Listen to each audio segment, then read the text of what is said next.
Hey everyone, it's Barry. In last week's video, we painted a piece called Abundance in Stasis with gouache on black watercolor paper. Today, we're painting its companion piece, Growth from Within. I'll also be doing a small giveaway, so stick around to the end to hear how to enter.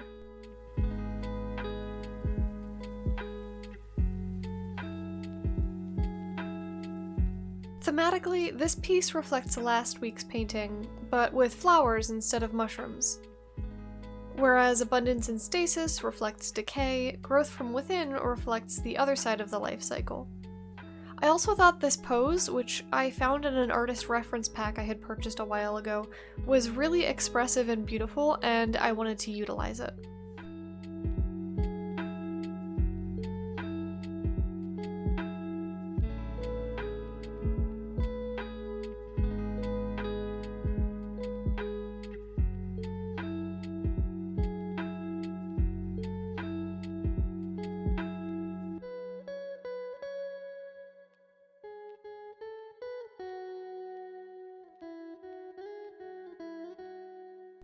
I want to chat a bit about the process of deciding composition and colors.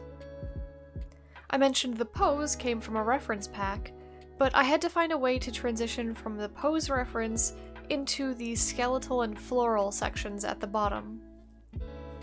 For Abundance in Stasis, I did a bit of a photo mashup, clipping out various fungi and moving them into the composition to see what I liked. But for this painting, I instead tried to freehand the floral elements, and honestly, I don't think it worked as well, and I wish I had gathered some more references of flowers and other plant life. I also had to look up a lot of skeletal references, and while I didn't photo mash those into the composition like I did with the mushrooms, it was difficult to find a reference for a skeletal pose similar to the one that I was drawing for both of these paintings, so I kind of wish I had looked a little bit harder and maybe did some studies of skeletal references before jumping into this.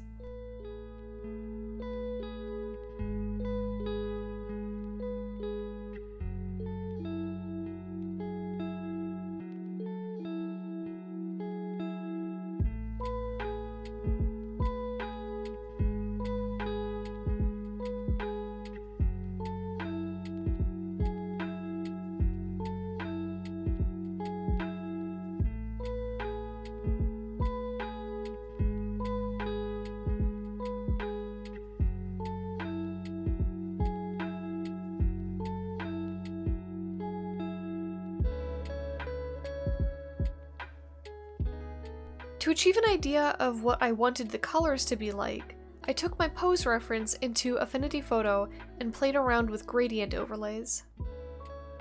This can be a fun way to quickly experiment with non-realistic color schemes, because you can very quickly change which color correlates to what value. The way gradient maps work is that they take your photo and analyze the value of the pixels, the lightness and darkness of the pixels, and then assign each pixel a new color according to what you set the gradient to be. So I can set all of the whites to be yellow and all of the blacks to be purple, and I'll come out with this really nice yellow to purple gradient. In this case, I did something like that, but I added some extra greens and pinks as transition shades in the middle. The yellow and the purple are reserved for the whitest of whites and the darkest of darks. So predominantly the composition ended up being a complementary pink and green color scheme. Adding more than two colors to the gradient really helped elevate the interestingness of the color scheme. I didn't use the exact colors from the overlay, but it did help me gain a rough idea of where to place colors. When working on a piece like this, having a plan at the beginning is always going to achieve a better result than guessing wildly. And using tools like gradient maps can help you develop a plan very quickly.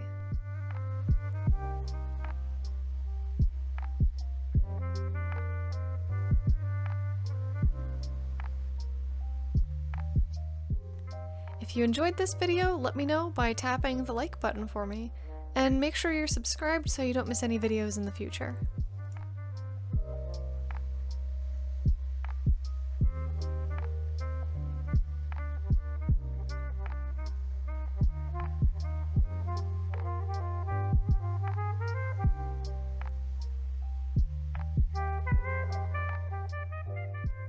This painting, as well as last week's painting, was made for the Land of Dreams exhibit at the Ohio Fairy Gardening Festival. Once I receive them back from the exhibit, they'll both be for sale on my website, along with prints and stickers. Which leads me on to my next point. I recently hit 1,000 subscribers in what seems like the blink of an eye. Thank you all so much. I started this channel 3 years ago and was super inconsistent at uploading, and it's great to finally be at a place where I can do this more consistently. We've got a bit of a ways to go in terms of watch hours in order to reach monetization, so if you want to help out a bit by watching videos all the way through or sharing them with friends who you think will like my artworks or painting tips, it would go much appreciated. In order to celebrate this milestone, I want to do a bit of a giveaway. The winner will receive signed 8x10 prints of both this piece, Growth from Within, as well as Abundance in Stasis. In order to enter, comment below with your favorite cool fact about nature. I'll announce the winner on Friday, July 9th. Thank you so much for watching. If you missed last week's video where I painted Abundance in Stasis, you can watch that right here. Till next time, take care.